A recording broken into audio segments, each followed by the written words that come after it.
apapun itu, maka harus dua persyaratannya yang harus kita penuhi. Yang pertama adalah perbaiki tata hati kita atau niat kita.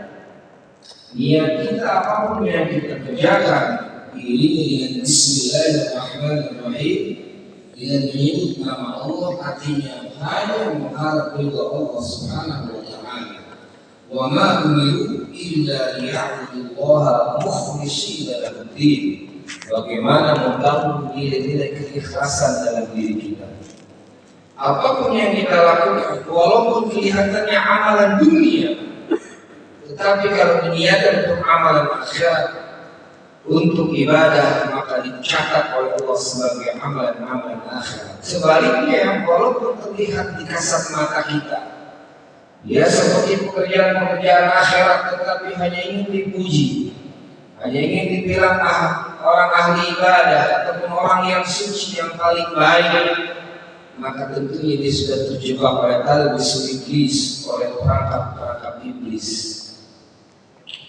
Maka yang pertama adalah bagaimana menata hati kita agar seluruh tindakan kita murnikan hanya untuk Allah Subhanahu wa taala.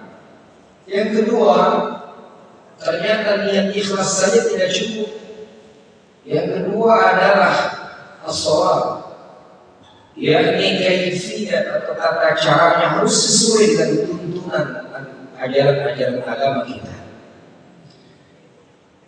Misalnya sholat, kalau tidak tahu ilmunya, bisa saja mardud la tuqbal, ditolak bahkan tidak diterima.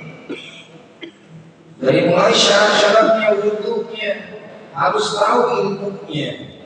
Setelah wudu, bagaimana rukun wudu dia harus paham.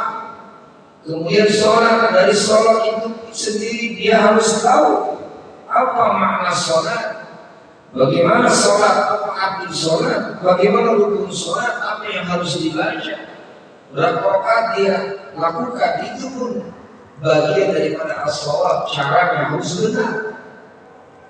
Apapun ibadah kita, maka harus dituntut kita harus paham, ittiba, tidak hanya taklid buta. Mawal ittiba huwa qabul qawlin wa anta ta'lam. Menerima satu perkataan atau satu perbuatan sementara kita tahu apa yang mesti kita lakukan. Maka dua hal itu yang harus kita